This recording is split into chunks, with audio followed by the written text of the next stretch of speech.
No, our meals will be included, Myers cough.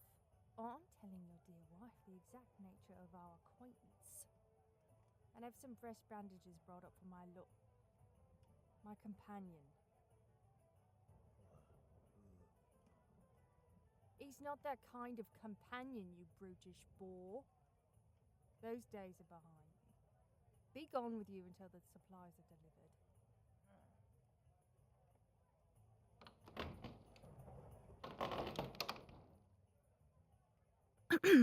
Our lodgings are secured, at least for now. He owes me severely, but in these times I cannot be sure how much intimidation can purchase loyalty. It's best we move on quickly once you are able to travel at your full capacity. Oh, be not concerned. I am just as capable a nurse as you, if not better for my womanly touch. Ow, by God's bones! Sorry. I didn't mean to knock that over. I'm simply lightheaded from the journey without rest or food. All will be right once the innkeeper brings our damn meals, the country rat. Listen, Sir Knight, I appreciate your ever-vigilant quest to maintain my manners and ladylike virtues with your scolding, but, well, we need to do some work on you now that we're here. What do I mean? Well, let's consider our predicament. I am a traitor to the king, and now you, for your kindness and involvement with me, have been labeled a traitor as well. Again, for that I am sorry. I cannot express my sorrows enough on your behalf. Right. You've asked me to stop my torrent of apologies. I understand. It does nothing to further our efforts. So, you and I are traitors on the outskirts of society. Henceforth, it must be our sole objective to remain in the shadows until we come onto a place in one of the neighboring kingdoms. I'm thinking Irina, or even going as far as the Morven territories, where we might start over with new identities. To do that, we cannot associate with anyone of, well, class. We are going to have to do as I have done before. Run with the rabble. Yes, there is no other way. Those in society are not to be trusted. They are too ingrained with the king and his supporters. There is to be a bounty upon your head now as well as mine, as Sir Richard is sure to have reported your escape. As arrogant as he is, he would not lie and say that he had vanquished you when he had not, unless he was doing a very generous favor to us. But I have not known him to dole those out for anyone but those he gambles with. Turning you and I into the king would afford not only riches, but favor. And so we cannot meet with anyone who would even think to seek such things. The underbelly it is, I'm afraid. But you will not pass as you are. What do I mean? You reek of proper breeding and wealth, my lord. Any street rat would sniff you out as an easy mark in a moment, and may turn hostile to see you pretending to be as destitute as they.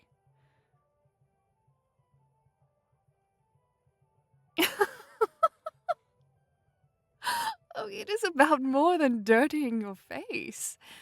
I'm well aware that you can manage that. Once we happen upon a farm or house where we may steal some new clothes. Yes, steal. This is precisely what I mean.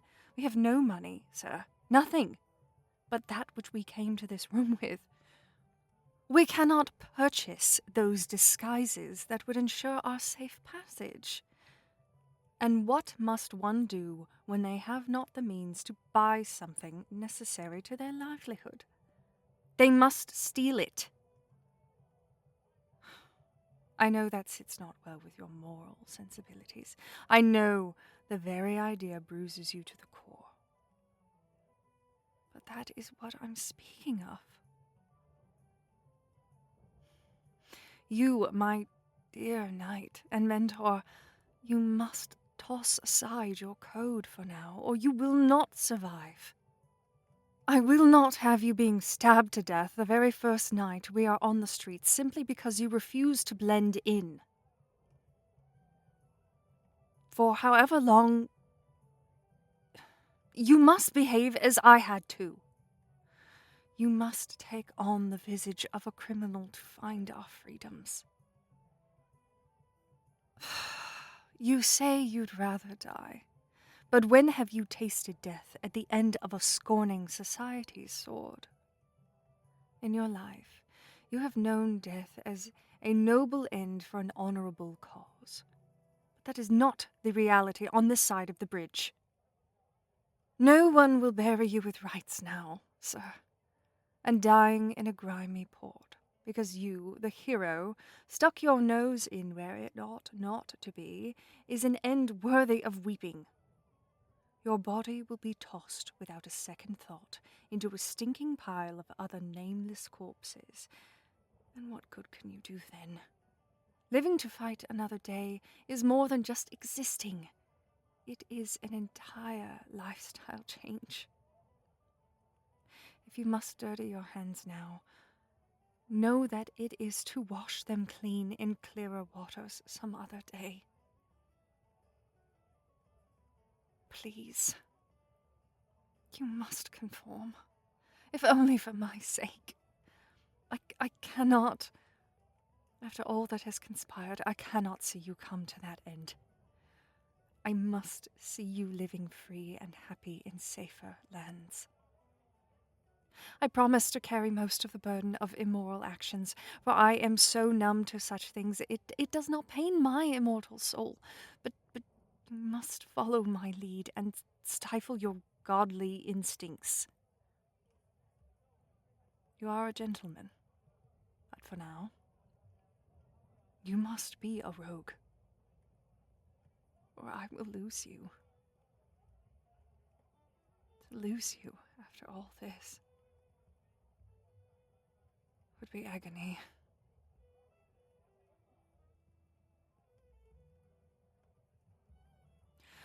Thank you, my lord. Oh, right. Here I speak of blending in, and yet were someone within earshot, I would have just given us away. How shall I call you then for now?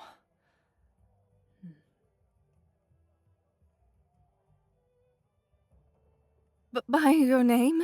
Sir Knight, we cannot. We both must adopt new names to hide who we are. I'm not relieved that I don't have to call you by your name. I'm simply... Never mind. Choose a commoner's name for yourself, and then that is what I will call you. As for me, I will have to go back to living as a woman, as frustrating as that is, as most of my useful connections are through my old life and the name Mary the Adder. Oh, don't make such a face. I know 'tis a terrible name, but I chose it when I was not but a child, and trying my best to be fearsome. Ugh, I'm starting to worry that this whole ordeal will be more embarrassing for me than I originally surmised.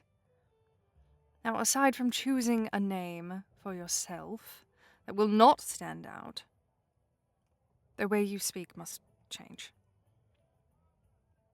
Well, your voice and the way you carry yourself is fancy. Yes, fancy. You are clearly someone of breeding, and that will not do. Try now, as I do, to sound like the common folk. On the street, a woman may say to you, "Oi, I've got a trick turn for you, if you got 1 penny silver for me." "What? Is that a blush I see on that fair handsome face of yours? Go on, you. This one's never known the touch of a woman. Shame, real shame. How I could treat you for just 1 penny silver. Just 1 penny, sirs." And then you say,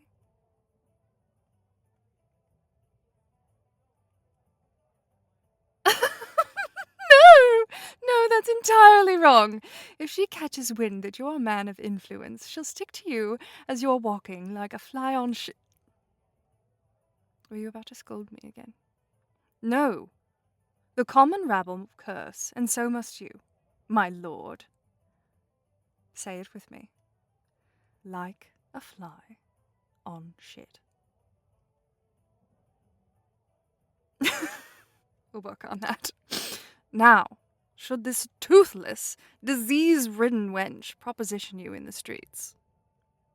Oh, sirs, I've got a gaggle of young looking to me for their supper. Won't you, sir? Just a penny for a trick. I'm good. All my gentleman swears it. You could use the company, by God. What say you? I'll tell you. You say, "Be off with you, hag! I'm having none of you. Crawl back you to your shit-stained pit. Off!" You look mortified. My, we have some work to do. How the tables have turned, Sir Knight. You find yourself in the dire situation where the apprentice has become the master. Does that make you uncomfortable? Good! You've been making me miserable with your moral lashings for years. Oh, I'm going to have fun with this, I know it. Your face will be priceless the first moment some filthy peasant woman grabs your arm and whispers, "Sard me till dawn, my lord." I hope I'm there to see it in all its glory. Oh, now you really are blushing. Oh, was that one too much? I mean, it's not like I was saying that to you. I guess mimicking the action was a bit too much with that phrase when we're here alone in this room with only one bed, I've just noticed. Let's be moving on. You only have the hours of the night to perfect this total change of persona, and so we must make quick work of it. Now, you'll have to repeat these curses after me, and stop your troubling glancing over at the single bed. Repeat. Beard splitter. Biscumber. Rantalion. Shit.